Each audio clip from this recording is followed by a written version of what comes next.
nagira ngo nshimire cyane nanone iri torero mumaze kubona. Aba nibo bazajya bigisha abana bacu mu kubyina.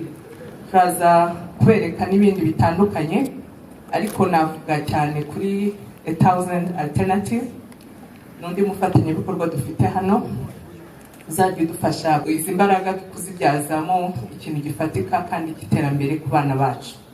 Abana bacu nk'uko mwabibonye ni imyaka 3 kugera kuri 17, ariko hari abo mwabonye bakuru bari kumwe nabo, harimo uyu munsi abo twatangiranye bo muri African Leadership University.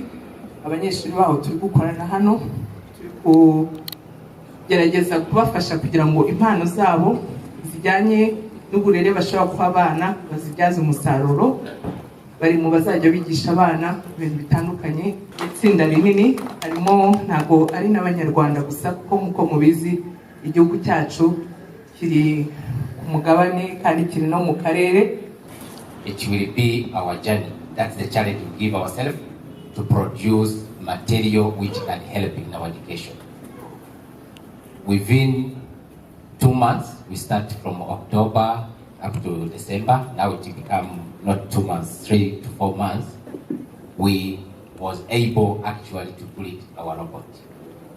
And the challenge we give ourselves is to produce more educational material, because we are focusing on education. Our emphasis, as you can see, the kids they are in the middle. What we want is to prepare Rwandan children who will be able actually to help Rwanda to achieve 2050 vision. But here in the center, we are going to have programming, robotics, and augmented reality. During the testing phase, we find out the children, our children, they can do more, they can do much better. The question is, what is the meaning of forest school? Essentially, it's an outdoor education delivery model in which students visit natural spaces to learn personal, social, and technical skills. In Rwanda, we are introducing it for the first time with Keza Learning Compass. It will be partially incorporated in our activities by selecting topics to enhance in the learning of our programs, based on the curriculum of the government of Rwanda. Thank you. So how is the relate what we're doing? As someone who is using technology, they will need to communicate. People are able to come up with very, very ideas, but if you are able to push out your idea, then there is no essence of creating. So from creating, we shall not be able to have people bring nature. With nature, it relates to what is studied at school. Music is an essential part of life. We have seen presentations there, we have been entertained, we have been rejuvenated. But then music is a way of telling stories. It's a way of narrating who we are. Each and every one of us has a culture to portray, and we can do that in music. So we're going to do personal lessons. We're also going to do singing, choir. We're also going to play instruments. And speaking about our culture, we have stories as well that are not being told. This is an opportunity to boom a future storytellers that will actually driving the economies, not only Rwanda, but also the rest of the world. Thank you. This one, traffic light. You always say, traffic light. Some of us were asking, how is it working? But in our school, we have that concept, the light. But to give the more right to our kids is to show what product can we make. You can see that it's going so slowly because we are still in development, but you can see that it's rising.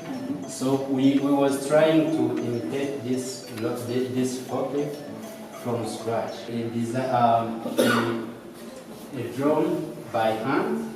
Then we see how it will look like. Then we go in software that is called the 360.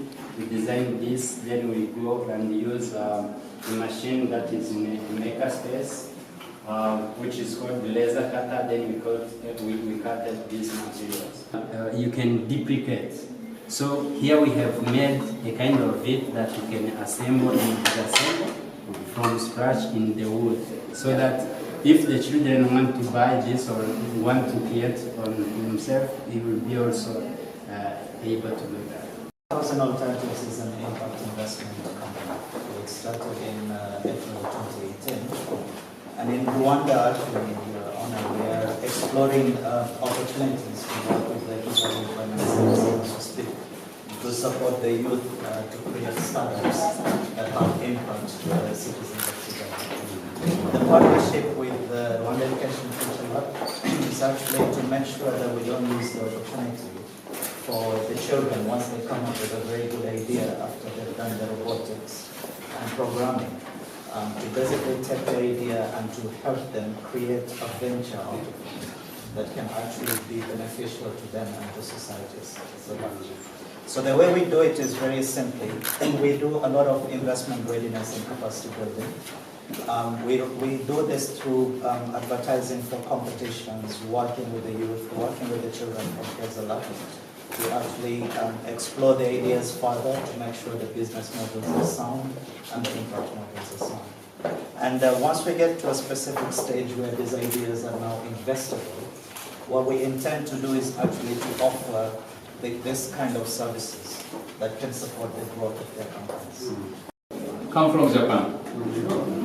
Of course, this is computer, but this one also computer.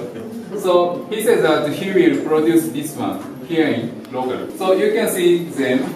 They are already using Ichigo jam. It's come from Japan. So now they are playing game. That is a typing game from A to Z. They are typing so quickly.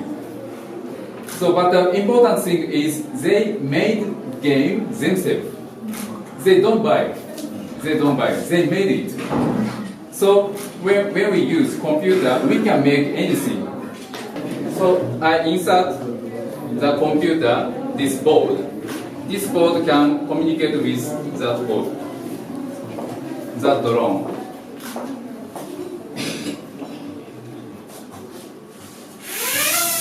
So I don't touch any. This computer is controlling this one. Because software is already made it inside. I program everything, now computer is controlling that drone. We can link programming to sports or music. It is possible. As students will learn more by pictorials and infographics rather than just written words. So here with me, I have this diagram of a human body.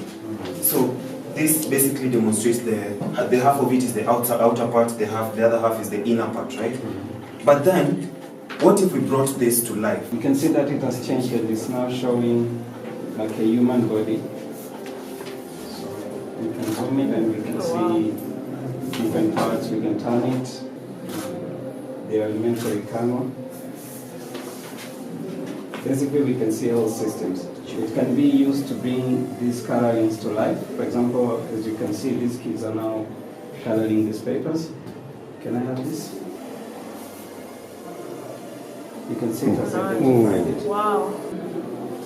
So, one interesting thing is that this animal is in 3D. That means you can see like the way the real animal is. So we can turn it. We have also electronic material which can help. That's what the kids are using actually can help to read English. We have different material to let our kids make fun, but they learn. This printer, we don't want to order. When you print and then they come and do some electronics here. That's actually where we are going to have our workshop. It can also solder some electronic components on it when you program it in the machine. You program it using what you call circuit code. It's an application which you can download on the internet, and you design your circuit, your schematic circuit using what you call Lego, which is used to show this machine the direction which will it follow to make the board.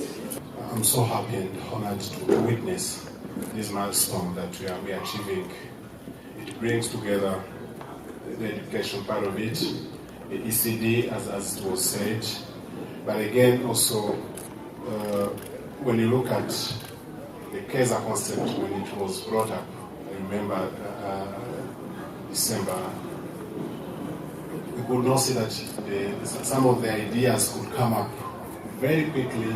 We start really materializing the concept of Keza into a knowledge-based economy that we are also aiming at as a country. Educating our babies right from the childhood up to when they become real scientists, but also having their knowledge that is transforming the country and the city with a tangible result.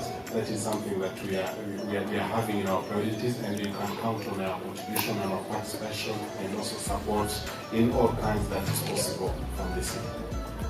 Thank you so much.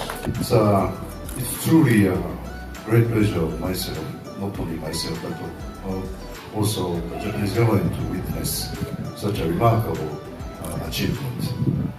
I say remarkable, firstly because it's really a joint venture of joint efforts, by joint efforts of both Rwandan people and Japanese people, including but not limited to a lot of graduates, Rwandan graduates from other initiatives, and a number of Japanese experts, including namely Mr. Sugiyama, who has been the head of education in JICA programs for long.